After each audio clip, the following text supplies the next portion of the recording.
ही एक प्रतिबिंब बन जाता है और वो जगत का कल्याण कर देता है।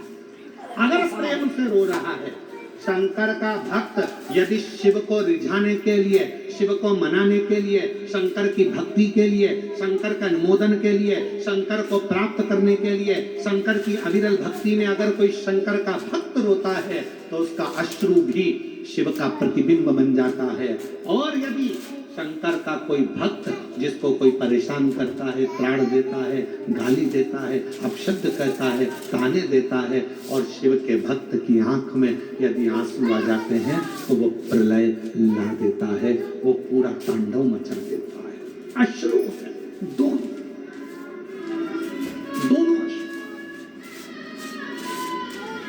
दोनों अश्रु।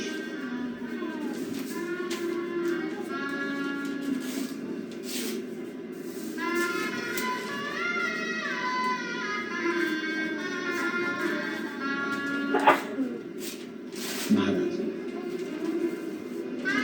नीलवर्मा ने हाथ जोड़े,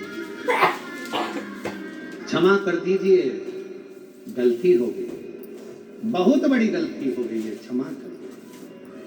पद्मावती रो रही थी, आंख में से आंसू। देर में उस अश्रु जो गिरा था, उस अश्रु के गिरते ही कुंड में से आवाज आने लगी, एक सरोवर में से मछली उछली, आवाज लगाई,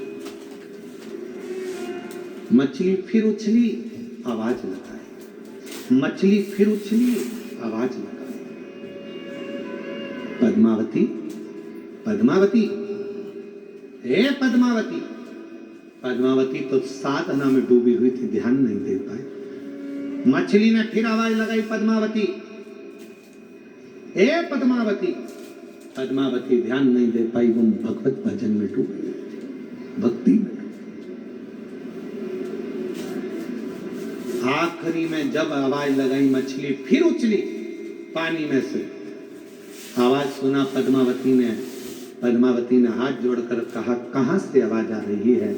मछली में से आवाज आई, पद्मावती, जिस शिव की तू आराधना कर रही थी, आज वही मैं शिव इस मछली के प्रतिबिंब स्वरूप में यहां विराजमान हूं। इस मछली के प्रतिबिंब। पद्मावती, राजा नीलवर्मा से कह दे, उसने इस कुंड में जो तू शिवलिंग का विसर्जन करी थी, उसमें पांव लगाने का प्रयास करा था, इसी कुंड में राजा से बोल स्नान करे। स्नान करेगा, उसके शरीर का रोग पूरा मिट जाएगा, पूरा। पद्मावती ने कहा नीलवर्मा राजा से, राजन, इस कुंड में स्नान कर लीजिए, जाओ स्नान करो। नीलवर्मा राजा जैसे उस कुंड में प्रवेश करा, निकल कर जब बाहर आया, पूरा शरीर राजा का अच्छा हो गया। पद्मावती के चरणों को प्रणाम कर लिया। मैं नहीं जानता था कि शिव भक्ति में इतना बल होता है कि शंकर भी मछली का प्रतिबिंब धारण कर कर प्रकट होता है। शिव भी मछली का प्रतिबिंब धारण कर कर प्रकट होता है। पूरे विश्व में, पूरे भारत की भूमि पर कहीं ऐसा मंदिर नहीं है जहां शंकर भगवान मछली के रूप में पूजाते हैं।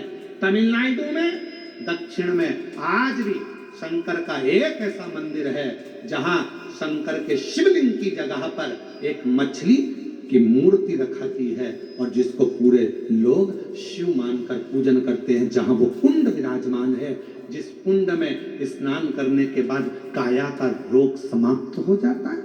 आज भी तमिलनाडु में मंदिर है, आज भी विराजमान।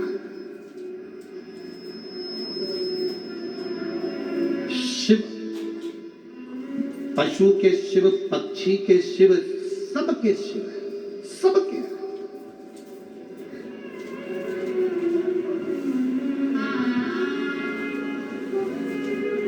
एक है शिव, एक है शंकर, एक है भोला।